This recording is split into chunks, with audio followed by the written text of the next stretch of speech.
There's many misconceptions and traps when it comes to enlightenment. One of them is that you cannot enlighten.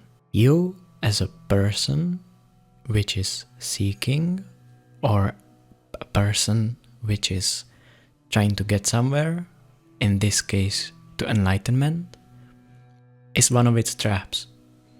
I've said it before probably in the videos, but you cannot become enlightened.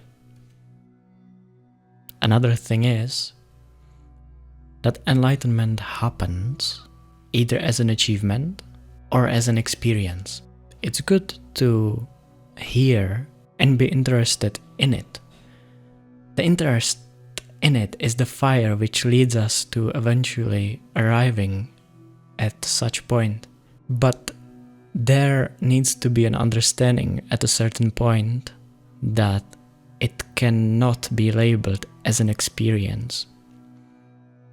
Because if it was an experience, then it's not enlightenment.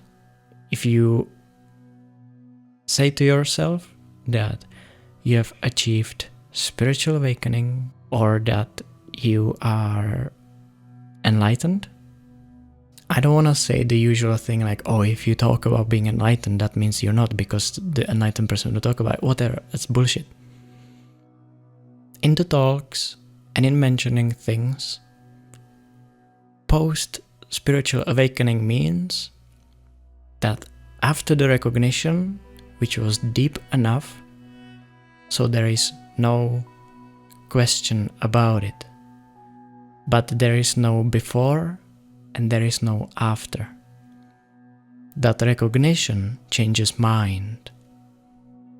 It burns up the mind.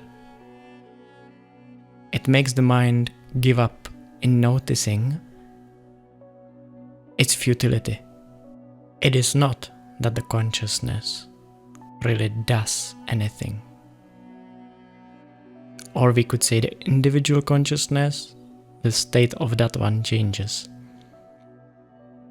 But the awareness even behind that, no before, no after. It is the recognition of that one that makes the mind give up into him. So then the experience, the achievement, which is not an achievement, the point of seeing, the recognition, the enlightenment, the spiritual awakening is, or the realization of the self is just another effect. There is this mind, this individual soul or consciousness which recognizes itself as not an effect, not as something which comes and goes, not as something which is a boundary.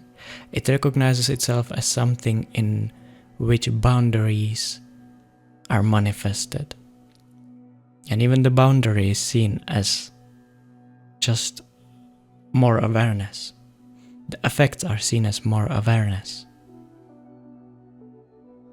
So spiritual awakening being taken in your mind as an experience or something which you have, you experienced, you've tapped into, that happened to you, those are all traps. That is the mind labeling it again. Confusion comes.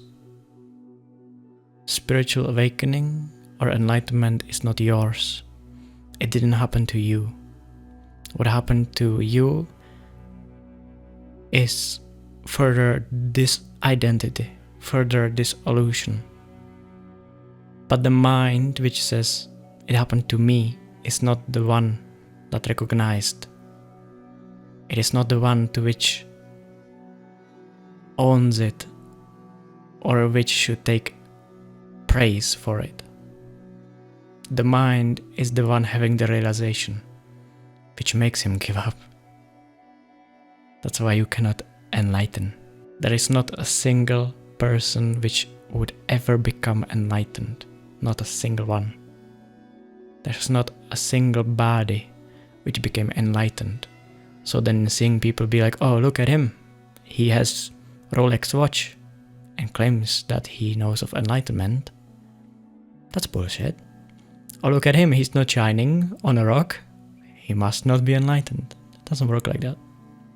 If enlightenment was something that was bound by how the person behaves, how they live their life, or what happens to them, or anything else which is in the body and the mind, then it wouldn't be so free.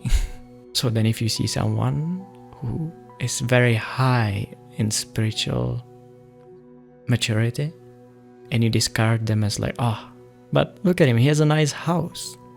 An enlightened person would never have a nice house. Such a person has a very mediocre and a shitty perception of what is mentioned or what is the meaning of enlightenment. Thank you.